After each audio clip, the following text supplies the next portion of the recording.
સૂર્યા, એક 30 વર્ષની સ્ત્રી, તેના ગામના છેવાડે આવેલા નાના મકાનમાં એકલી બેઠી હતી. તેની આંખોમાં આંસુ સુકાઈ ગયા. આંસુઓની કાળી રેખાઓ સ્પષ્ટ દેખાતી હતી.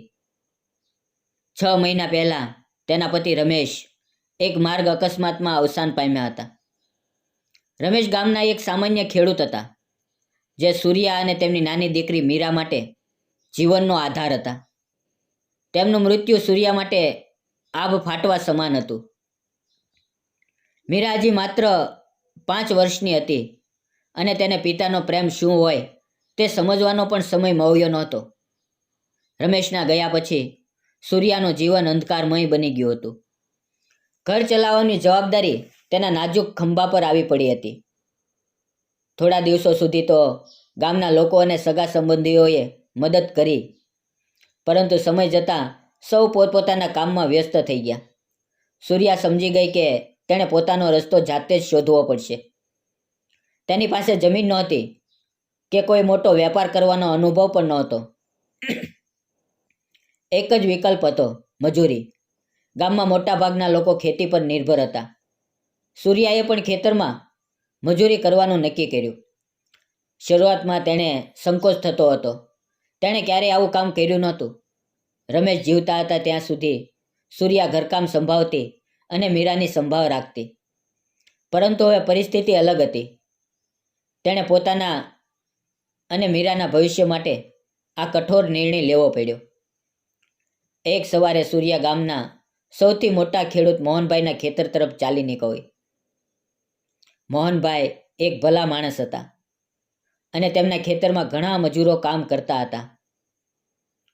સૂર્યા જ્યારે ત્યાં પહોંચી ત્યારે ખેતરમાં પહેલેથી જ ઘણા પુરુષો અને સ્ત્રીઓ કામ કરી રહ્યા હતા.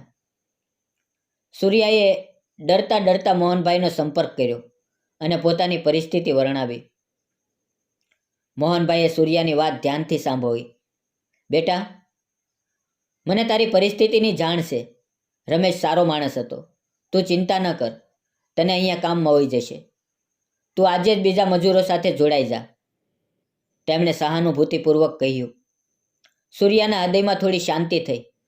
તેણે મોહનભાઈનો આભાર માન્યો અને મજૂરોના ટોળામાં જોડાઈ ગઈ. પહેલો દિવસ તેના માટે ખૂબ જ મુશ્કેલ હતો. ખેતરમાં કામ કરવું એ ઘરકામ કરવા જેટલું સરળ નહોતું. કઠોર સૂર્યપ્રકાશમાં માટીમાં હાથ નાખીને કમરતોડ મહેનત કરવી પડતી હતી. તેના હાથમાં ફોલ્લા પડી ગયા, પગ દુખવા લાગ્યા અને આખો દિવસ કામ કર્યા પછી તેનું શરીર તૂટી ગયું હતું. સાંજે જ્યારે તે ઘરે પહોંચી ત્યારે મીરા તેની રાહ જોઈ રહી હતી.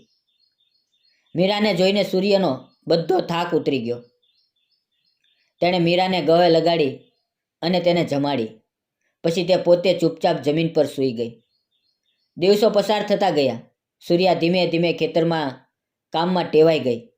તેના હાથ મજબૂત બન્યા, શરીર કઠોર બન્યું અને મન પણ દ્રઢ બન્યું. તે સવારે વહેલી ઉઠીને મીરાને તૈયાર કરતી, તેને ગામની શાળાએ મૂકતી અને પછી ખેતરે જતી. સાંજે પાછી આવીને મીરાને લેતી અને ઘરકામ કરતી. ખેતરમાં કામ કરતી વખતે સૂર્યાનું ધ્યાન હંમેશા તેના કામ પર જ રહેતું.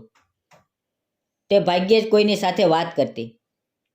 તેના મનમાં હંમેશા રમેશની યાદો અને મીરાનું ભવિષ્ય ગુમરાતું રહેતું. એક દિવસ સૂર્યા ખેતરમાં નિંદામણ કરી રહી હતી. સૂર્ય માથા પર તપી રહ્યો હતો અને પરસેવેથી તેનું શરીર રેબઝેબ હતું. અચાનક તેને ચક્કર આવ્યા અને તે જમીન પર બેસી પડી. તેની બાજુમાં જ એક યુવાન પુરુષ કામ કરી રહ્યો હતો. તેનું નામ હતું રાજુ. રાજુ પણ ગામનો જ હતો અને મોહનભાઈના ખેતરમાં ઘણા વર્ષોથી કામ કરતો હતો. તે સ્વભાવે શાંત અને મહેનતુ હતો. રાજુએ સૂર્યાને જમીન પર બેઠેલી જોઈ. તે તરત જ તેની પાસે ગયો. શું થયું? તમે ઠીક છો? તેણે ચિંતિત સ્વરે પૂછ્યું. સૂર્યાએ ધીમેથી આંખ ખોલી. બસ થોડા ચક્કર આવી ગયા, તેણે નબળા અવાજે કહ્યું. રાજુએ તરત જ પોતાની પાણીની બોટલ કાઢી અને સૂર્યાને આપી. લ્યો, પાણી પી લ્યો. આટલી ગરમીમાં કામ કરવાથી આવું થાય છે. થોડો આરામ કરી લ્યો, તેણે કહ્યું. સૂર્યાએ પાણી પીધું અને થોડી રાહત અનુભવી. આભાર રાજુ, તેણે કહ્યું. આભારની શું જરૂર છે? આપણે બધા અહીંયા એકબીજાના સહારે જ છીએ, રાજુએ સ્મિત કરતા કહ્યું. તેનું સ્મિત નિખાલસ અને સાચું હતું.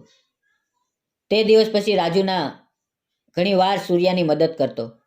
જ્યારે સૂર્યાને કોઈ ભારે કામમાં મુશ્કેલી પડતી ત્યારે રાજુ ચૂપચાપ આવીને તેની મદદ કરતો. તે ક્યારેય કોઈ અપેક્ષા રાખતો નહોતો. બસ એક સાથી મજૂર તરીકે તે સૂર્યાનો ટેકો બન્યો હતો. સૂર્યાને પણ રાજુની હાજરીથી એક અજાણી સુરક્ષાનો અનુભવ થવા લાગ્યો. તે જાણતી હતી કે રાજુ એક સારો માણસ છે. ધીમે ધીમે તેની વચ્ચે થોડી વાતચીત શરૂ થઈ. રાજુ સૂર્યાને ખેતીકામની નાની નાની યુક્તિઓ શીખવતો. સૂર્યા પણ તેની વાતો ધ્યાનથી સાંભળતી. રાજુએ ક્યારેય રમેશ વિશે કે સૂર્યાના ભૂતકાળ વિશે કોઈ પ્રશ્ન પૂછ્યો નહોતો, જેનાથી સૂર્યાને તેની સાથે વાત કરવાનું વધુ સરળતા લાગતી. રાજુની આંખોમાં સૂર્યા પ્રત્યે એક પ્રકારનો આદર અને સહાનુભૂતિ હતી, જે સૂર્યાએ ઘણા સમયથી અનુભવી નહોતી. સમય વીતતો ગયો. સૂર્યા અને રાજુની મિત્રતા ગાઢ બનતી ગઈ. તેઓ ખેતરમાં સાથે કામ કરતા, બપોરના ભોજન સમયે સાથે બેસીને વાતો કરતા. રાજુ સૂર્યાને તેની દીકરી મીરા વિશે પૂછતો. સૂર્યા ઉત્સાહથી મીરાની વાતો કરતી. રાજુ મીરાની વાતો સાંભળીને ખુશ થતો. એક દિવસ સૂર્યાના ઘરની છત પરથી નળિયા ખસી ગયા હતા અને વરસાદ આવવાની શક્યતા હતી. સૂર્યા ચિંતિત હતી કે વરસાદ આવશે તો ઘરની અંદર પાણી ભરાઈ જશે. બીજે દિવસે સવારે તે ખેતરે ગઈ ત્યારે રાજુએ તેને ચિંતિત જોઈ. તમે આજે થોડા પરેશાન લાગો છો, કોઈ વાત છે? રાજુએ પૂછ્યું. સૂર્યાએ શરૂઆતમાં તો કંઈ કહેવાનો ઇનકાર કર્યો, પણ રાજુના આગ્રહથી તેણે છતની વાત કરી. રાજુ, મને ચિંતા થાય છે. વરસાદ આવશે તો મારું ઘર? રાજુએ તરત જ કહ્યું, બસ એટલી જ વાત છે. તમે ચિંતા ન કરો. આજે સાંજે હું કામ પૂરું કરીને તમારા ઘરે આવીશ અને છત ઠીક કરી આપીશ. સૂર્યા આશ્ચર્યચકિત થઈ ગઈ. ના રાજુ, તેની શું જરૂર છે? તમે શા માટે તકલીફ લ્યો છો? તકલીફ નથી સૂર્યા. આપણે પાડોશી છીએ અને મિત્રો પણ. આટલું તો કરી જ શકાય, રાજુએ દ્રઢતાથી કહ્યું. સાંજે રાજુ ખરેખર સૂર્યાના ઘરે પહોંચ્યો. તેણે પોતાના ઓજારો સાથે લીધા હતા. સૂર્યા અને મીરા તેને જોઈને ખુશ થયા. રાજુએ મીરા સાથે થોડી વાતો કરી અને પછી છત પર ચડી ગયો. 1 કલાકમાં તેણે છત બરાબર કરી દીધી. સૂર્યાએ તેને ચા અને નાસ્તો આપ્યો.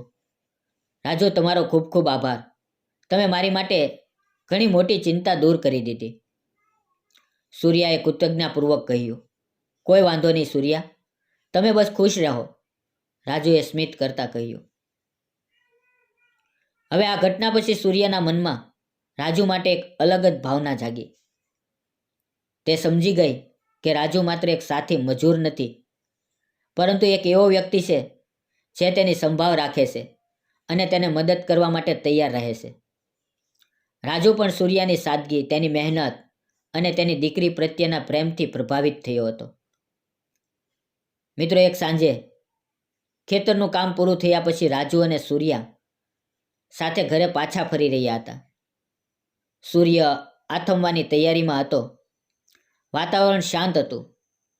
રાજુએ ધીમેથી કહ્યું, તમે ક્યારેય ફરી લગ્ન કરવાનું વિચાર્યું છે? સૂર્યા ચોંકી ઉઠી. તેણે ક્યારેય આ વિશે વિચાર્યું નહોતું. રમેશના ગયા પછી તેનું જીવન માત્ર મીરા અને મજૂરી પૂરતું સીમિત થઈ ગયું હતું.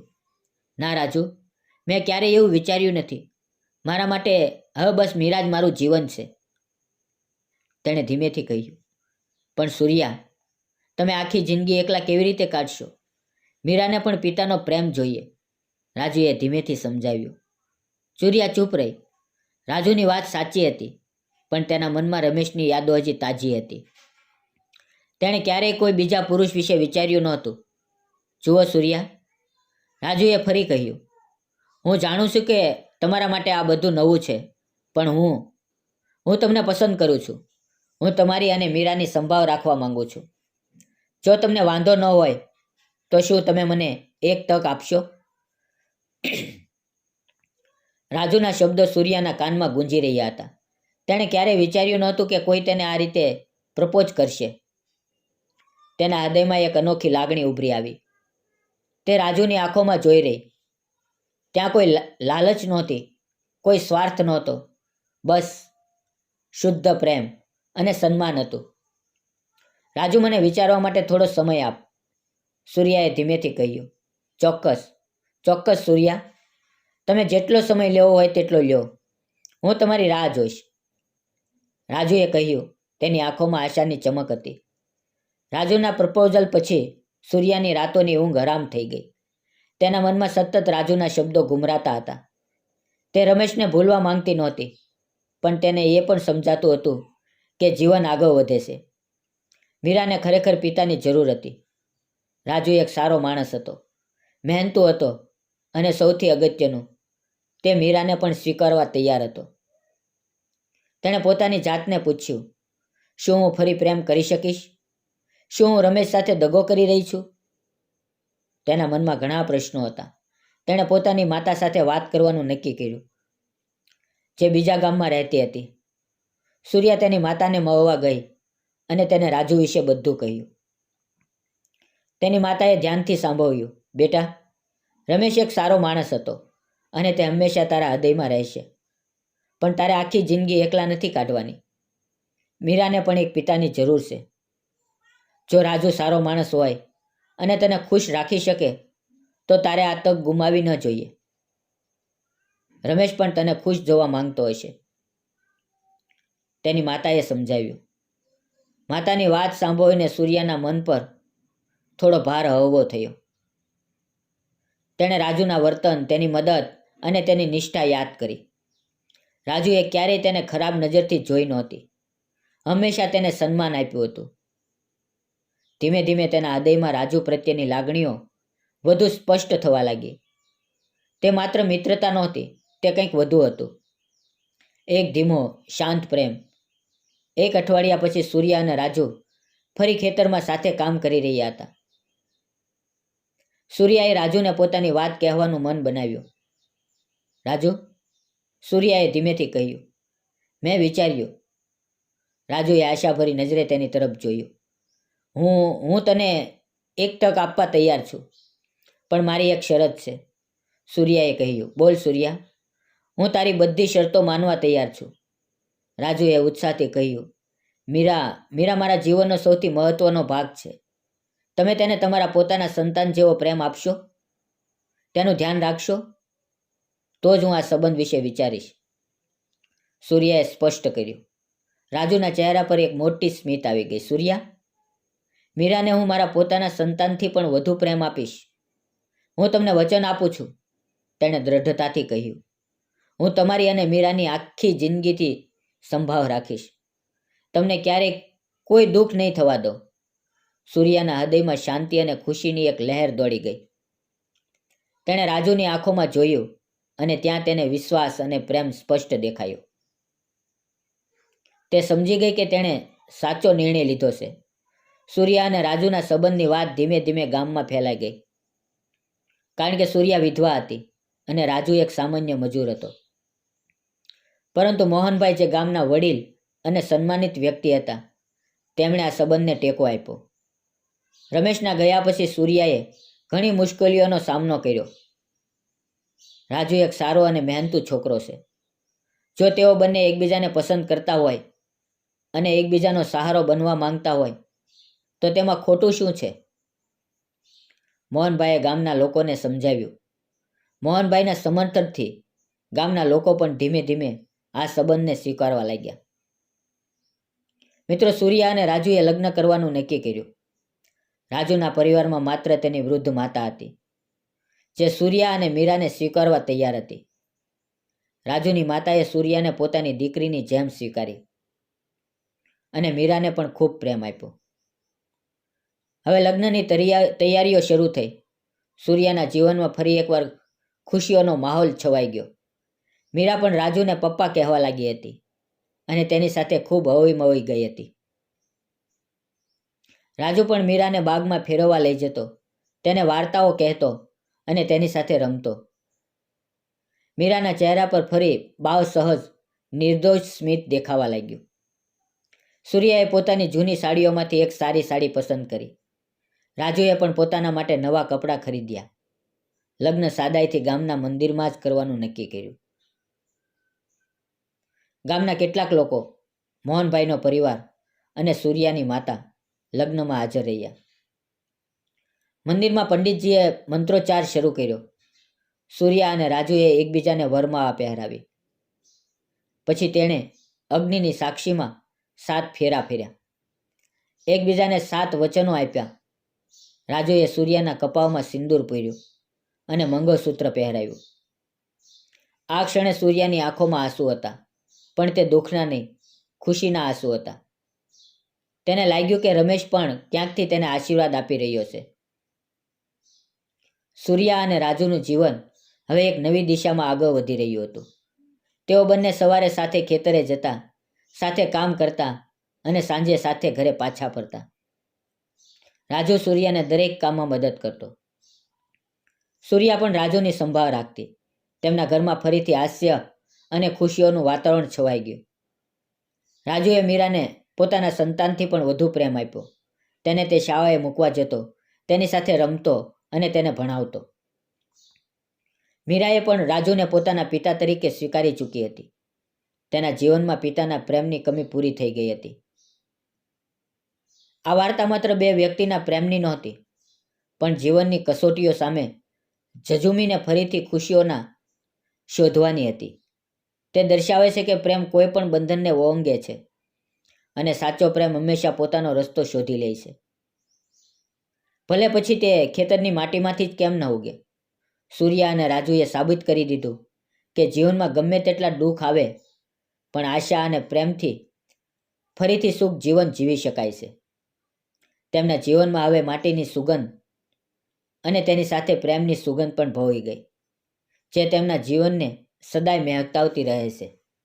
મિત્રો, આ નાની એવી લવ સ્ટોરી તમને ગમી હોય તો પ્લીઝ વિડીયોને લાઇક, ચેનલને સબસ્ક્રાઈબ જરૂર કરજો. ફરી મળશું આવતીકાલે એક નવી વાર્તામાં. ત્યાં સુધી આવજો. વાર્તા પૂરી જોવા બદલ આપ સૌ મિત્રોનો દિલથી ધન્યવાદ મિત્રો.